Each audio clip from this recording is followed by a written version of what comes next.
mansion sits in the center of Minnesota's largest city, but its story stretches across the state. Give us a little history lesson. I mean, this really is a castle in the middle of Minneapolis. Absolutely. We're here at 26th and Park in the Phillips West neighborhood. The home was built by Swan and Christina Turnblad between 1904 and 1908 in Minneapolis, and they lived in it for just about 20 years and then handed it over to what would become the American Swedish Institute in 1929. Swan Turnblad's dream began as a young boy. He moved with his family from Sweden to southeast Minnesota when he was 8 years old. Swan Turnblad was a Swedish immigrant at the age of 8, came up to Minneapolis when he was about 19, met his wife Christina, and then worked his way up from a typesetter to the owner and publisher of the Svenska Amerikanska Posten, which was the largest Swedish language newspaper outside of Sweden for its 60-year run. And so yes, this is the house that newspaper built. A fortune that a century later is still being shared. When Swan Turnblad, when you would walk into his home, he really wanted to impress upon you that you were in a grand hall, and I think he hit the mark with that.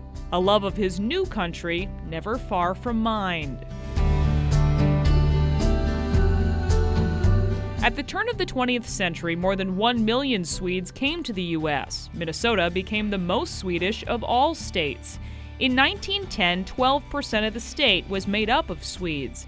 It's why a place to preserve Swedish customs and culture became so important to Swan Turnblad. They weren't necessarily seen as, first-class citizens. They were working a lot of service jobs, and there was a lot of different strife between the different immigrant communities. And so the fact that a Swede would actually set out and build a home like this that would rival the other magnificent mansions on Park Avenue at the time was something that was a little unexpected, and we're definitely thrilled and proud that this is one of the most important historic homes that is intact on Park Avenue for everybody to enjoy. This is the dining room. This is the historic dining room at the Turnblad Mansion. Communications and marketing manager Laura Cederberg took us on a tour. A lot of the home that you see, people say, oh, it doesn't feel Swedish to me. They think Swedish of clean design, IKEA, and the Turnblads were really inspired by the grand palaces across Europe. And so it's all Honduran mahogany. It took 18 people 4 years to carve the entire home, but you will see marble from Sweden, you'll see stone from Sweden, and you'll see cherubs and elves and tomtas all kind of carved throughout the home. So definitely look for that when you're touring the house. But no furniture from IKEA. But no furniture from IKEA, no. The mansion's been transformed for its latest exhibit, a tribute to the world's greatest honor, the Nobel Prize. Swedish inventor Alfred Nobel first established the annual awards in 1895.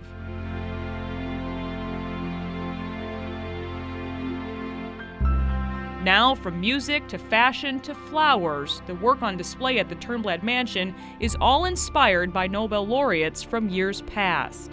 We wanted to talk about the celebration and the experience of the Nobel banquet that happens every December at Stockholm City Hall. Even the Turnblad's dining room table is set as a replica of the 2014 Nobel banquet. Our dress is an interpretation of the discoveries that led up to a Nobel Prize.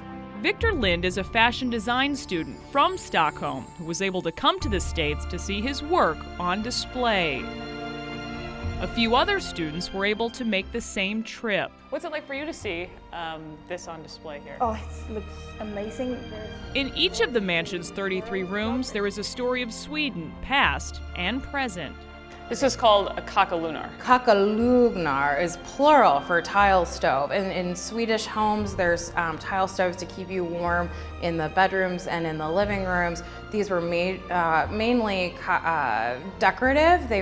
Swan Turnblad had central heating in the home when it was built. He was one of the first people in Twin Cities to have that. So these were really decorative, but they did radiate a little bit of heat. They're definitely a very popular piece for people that come visit the home as well right now. And this is Christina's bedroom. And this would have been Christina Turnblad's bedroom, absolutely.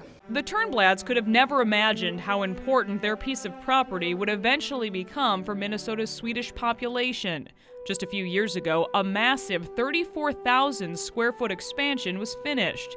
The King and Queen of Sweden were on hand for the opening. The American Swedish Institute now fills an entire city block.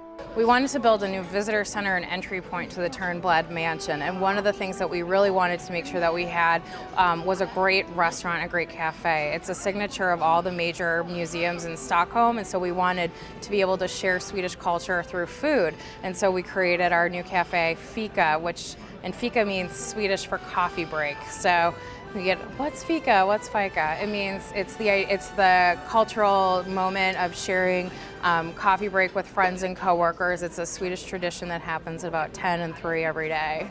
10 and 3. 10 and 3, 2 breaks. It's awesome. that is awesome. The praise has been high from food critics from across the country for Fika.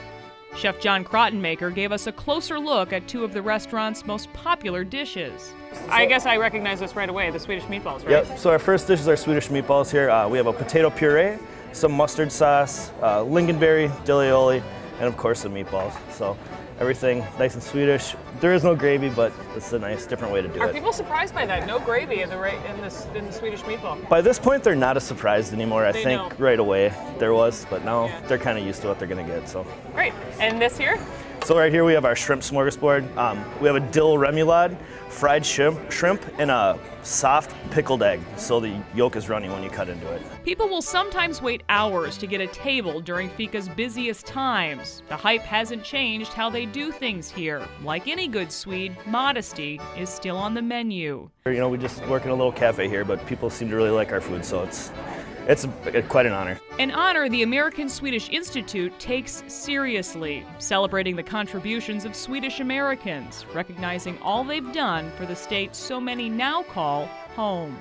The American Swedish Institute has always been open to the public, and it's always been a place that people can come to enjoy. What we've wanted to do is kind of look at new uses for historic homes. In this home particular, we know that the future and making sure that we can preserve the Turnblad Mansion is by offering things that bring in new generations, new groups of people. You don't have to be Swedish to enjoy what's happening here. If you love architecture, art, music, you'll find things that you'll love here. Minneapolis history, it's all here. And so we're looking at ways to make sure that this house is around for another 100 years and more.